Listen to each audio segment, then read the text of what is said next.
Okay, we have started the blood supply of the upper limb, and now we will discuss the brachial artery. So brachial artery is basically continuation of the axillary artery. I have told you that basically blood supply is coming to the subclavian arteries. Subclavian artery continues as axillary artery from outer part of the first rib, and then axillary artery continues as brachial artery from teres major muscle. Okay, so let's suppose this is teres major muscle. Teres major muscle. From teres major, your axillary artery continues as brachial artery. Okay.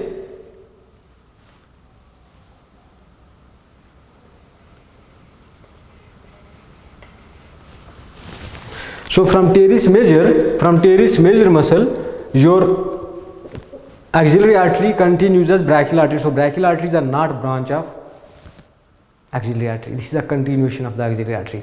And then you can write that brachial artery present in the anterior and medial compartment and medial to the brachialis and the coracobrachialis muscle and anterior side of the arm, and this is a continuation of the axillary artery, and it starts from teres major muscle. And now you should write the branches of the brachial artery. So branches of brachial artery: number 1, muscular branches are muscular arteries.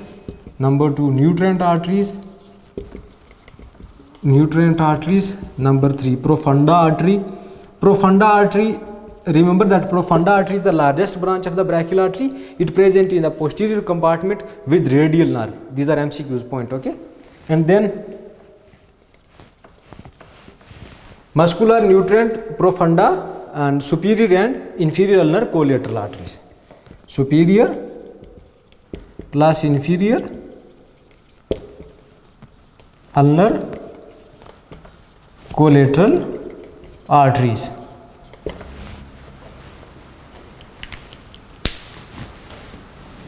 And axillary artery, I have told that third part axillary artery give anterior posterior circumflex humeral artery and subscapular. Then the brachial artery give branches muscular, nutrient, profunda, and the superior plus inferior ulnar collateral artery. Profunda is the largest branch of the brachial artery, which present with the radial nerve in the posterior compartment of the arm. Next, this brachial artery ends here in the cubital fossa. It bifurcates at the neck of the radius, and it bifurcates into 2 arteries: lateral side radial and medial side ulnar arteries. Radial artery is the smaller and ulnar artery is the larger branch of the brachial artery. Okay, so you can write that brachial artery bifurcates in the cubital fossa at the neck of the radius. On the lateral side, it give a branch which is called as radial artery. On the medial side, branch which is called as ulnar artery. Ulnar is the larger and radial is the smaller. So this was the subclavian artery. This is axillary artery, and here is brachial artery, and this is now radial, this is now ulnar artery. Okay,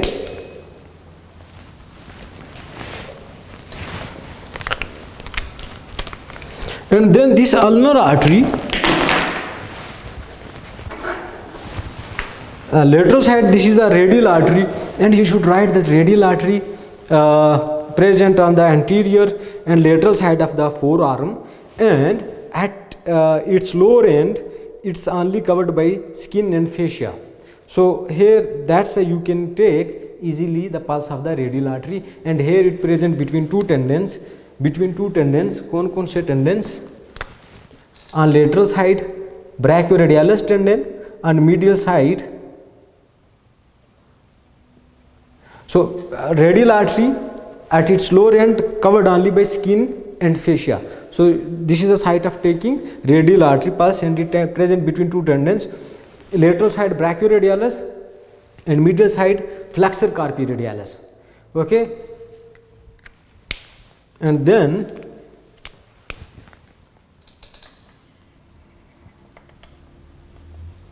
it gives deep palmar arch.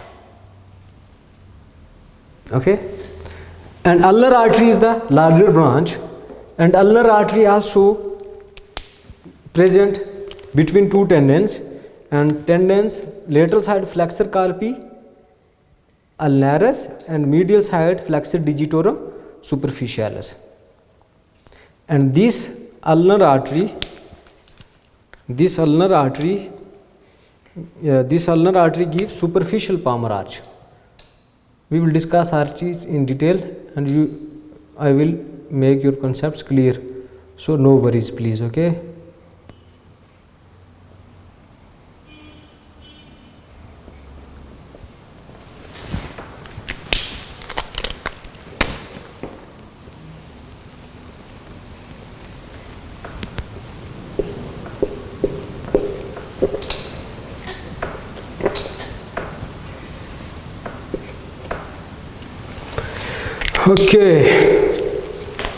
so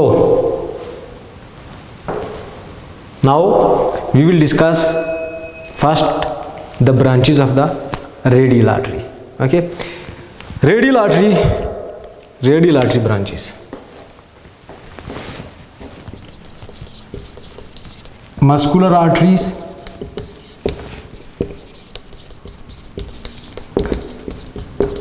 recurrent arteries,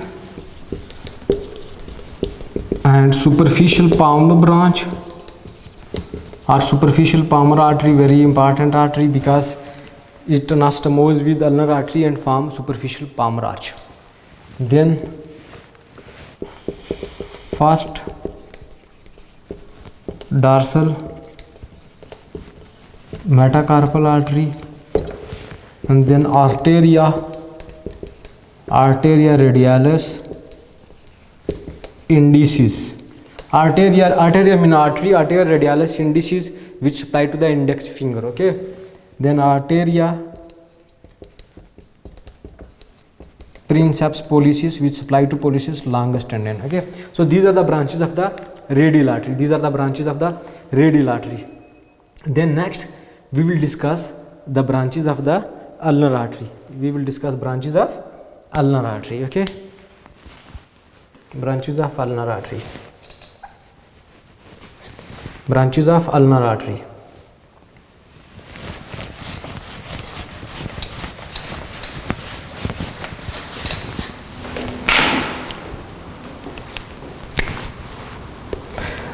Branches of ulnar artery. Ulnar artery branches. Remember that ulnar is a larger branch and radial is a smaller branch of the brachial artery, and brachial artery bifurcates in the cubital fossa at the neck of the radius. Okay, ulnar artery, muscular branches,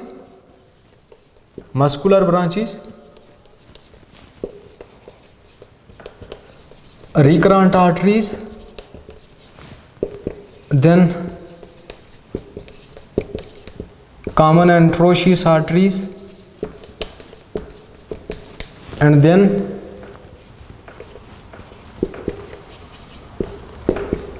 deep palmar artery or deep palmar branch.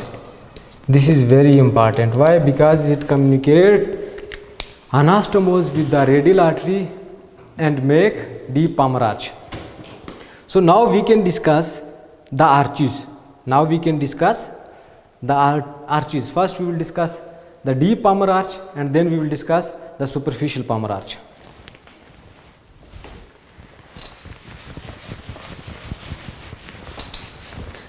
Deep palmar arch.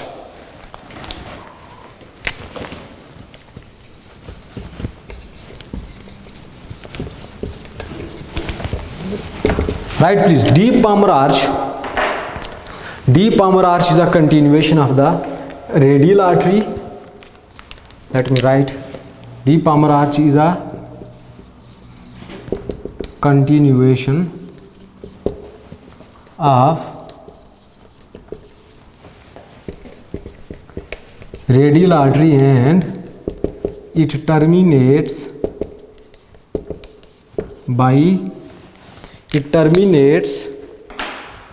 by anastomosing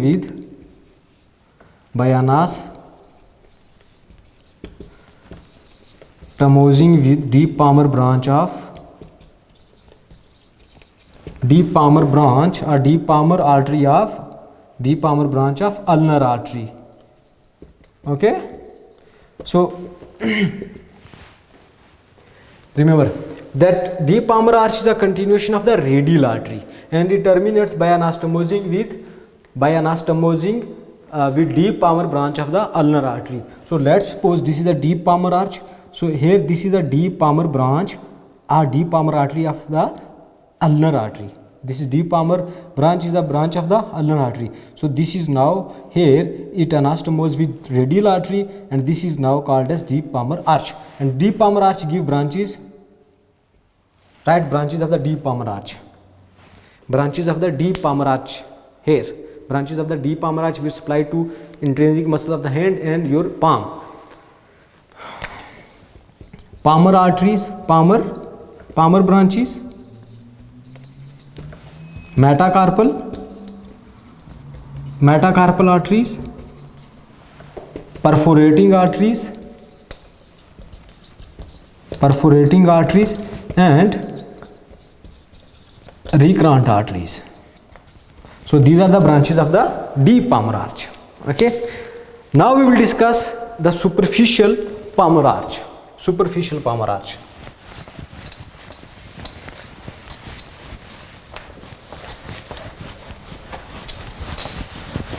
Superficial Palmer arch.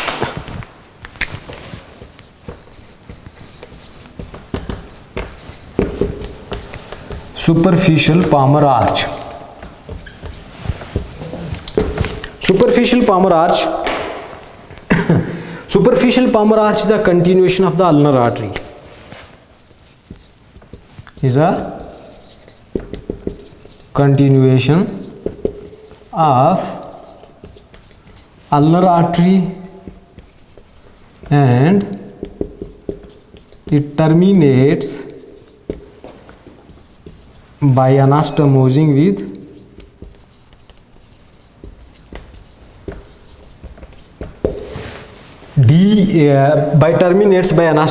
with superficial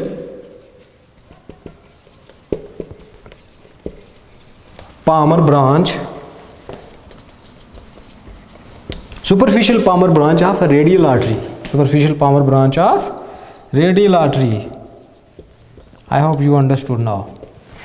That let's suppose this is a superficial Palmer arch. This is a superficial Palmer arch. Superficial Palmer arch is a continuation of the ulnar artery, and it terminates by anastomosing with superficial Palmer branch of the radial artery. So superficial Palmer artery was a branch of the radial artery. So that branch, when it meets with the ulnar artery, it makes superficial Palmer arch. So branches of the superficial Palmer arch are the 4 digital arteries which supply to medial side of the digits. 4 digital arteries. So this was superficial Palmer arch, and previously we have discussed the deep Palmer arch. I hope your concepts are clear now.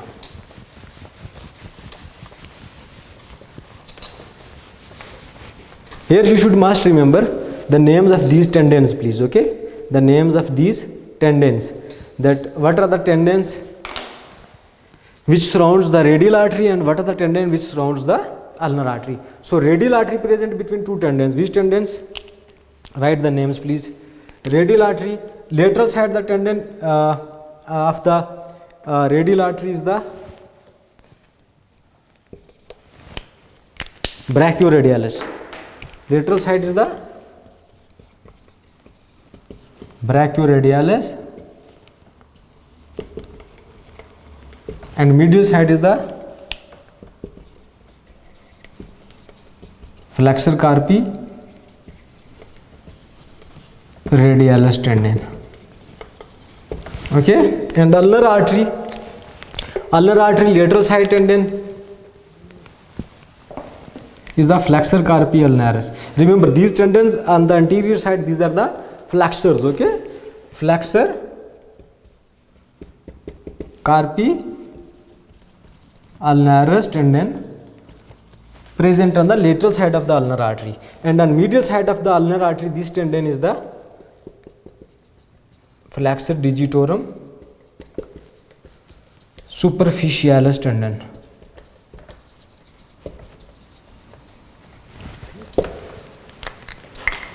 So I hope you understood the blood supply of the upper limb. In next video we will discuss the important openings of the diaphragm muscle. Remember me in your prayers. If you like these lectures, please subscribe, like and share these videos with your friends. Thank you. Take care.